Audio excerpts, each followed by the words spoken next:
Seventh inning, bases loaded, 2 outs, pitching change.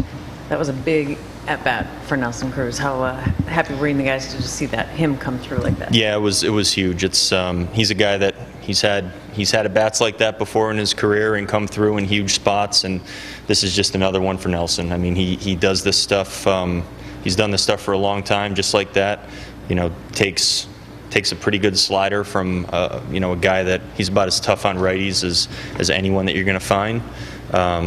And they gave him an opportunity, left it up in the zone, and he hammered it. And it's the kind of at bat that obviously wins a game for you. It changes the game. So it's just the kind of things he does, and he's as good as it gets. Taylor Rogers closed it out with getting 4 outs in 8 pitches. Yeah. How efficient was he? Yeah, that's beautiful in a lot of different ways. That's not easy to do. To have that kind of the stuff that Raj has. He attacks in the zone. He throws strikes. He forces the hitters to swing. He obviously misses a lot of bats too, but the contact is normally not the hardest type of contact. But the ability for him to get those outs against a few good hitters. And do it and now have the ability to probably come back and pitch again. Sometimes 4 outs can take 30 pitches, and we know that can happen at times. But to do it on 8 pitches, it's just a very well done job. How's Eddie doing? Eddie's doing pretty well. I think I heard that he was actually on some crutches, but more precautionary than anything else. He had some testing done. He had an MRI and some imaging done. It all came back, looked good. Right now we're going with it's an ankle sprain is really what it is, and it seems like not an overly severe ankle sprain at that. So again, we say this, we've said this here before, but it seems like we probably have lucked out. It might be a little early to say that, but I'll say it anyway. I mean, we might have lucked out a little bit just with the early results being pretty good. Is it a high ankle sprain? No, it's just a pretty normal ankle sprain. Yeah. This is tough now with what Kepler and Buck's out, and now Rosario. Just this line of your starting outfield basically getting wiped out by various injuries. Yeah, we're being tested right now, and guys are stepping up, and we're sending different guys out there to play different positions, and guys just continually go out there and do the job.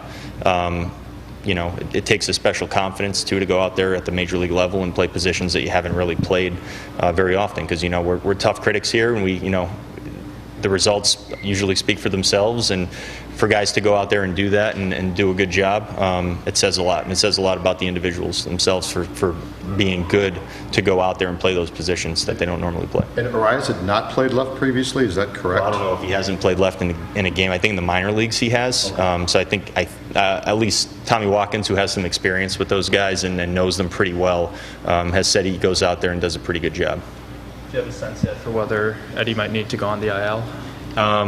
Actually, no, and that's a good thing. I think we're in a spot where we're going to be able to come tomorrow and see how he's doing, and probably learn a lot more by how he wakes up. What about Arias stepping up, not just on the defense, but also right in the middle of both of your rallies? Yeah, he's been in the middle of pretty much everything since he's been here, even his first time around when he was with us. I don't know how you can enjoy watching a guy play more than we enjoy watching him play.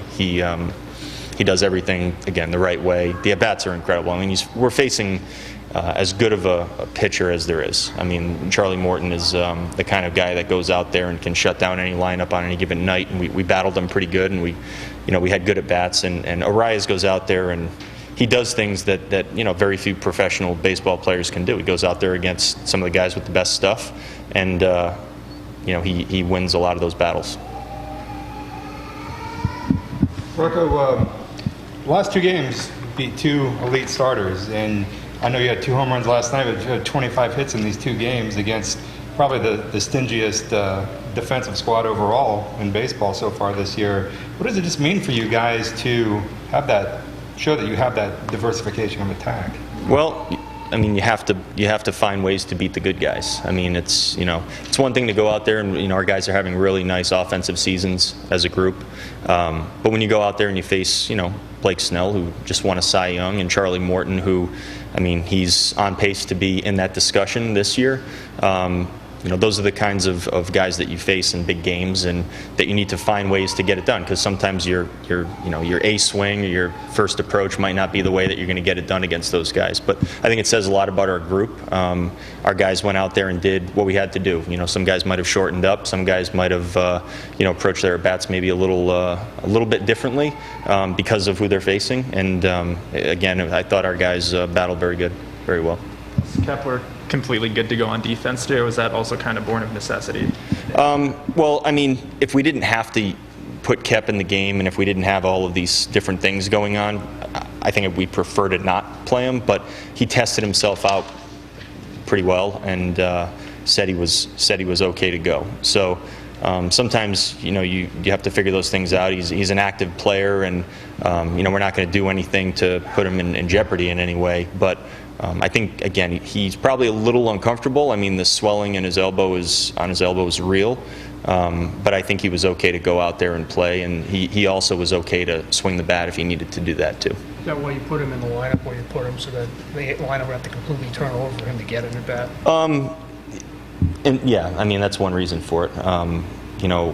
He could have probably gone up there and hit, with the righty on the mound if we knew he was going to go in there for defensive purposes.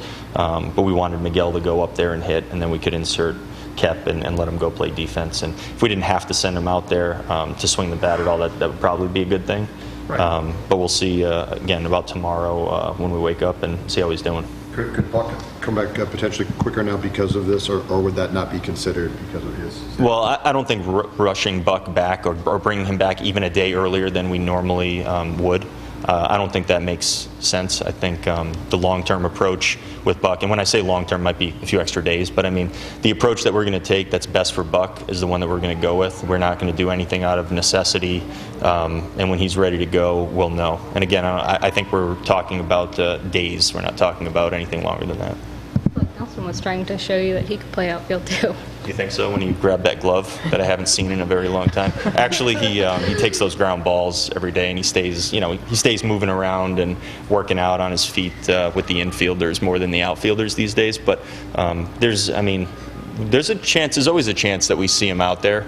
If we can prefer to not put him out there just for the sake of keeping him feeling great, I think we'll probably do that. But that is always on the back of our minds when we have to figure out what we're doing during the game when things just start flying.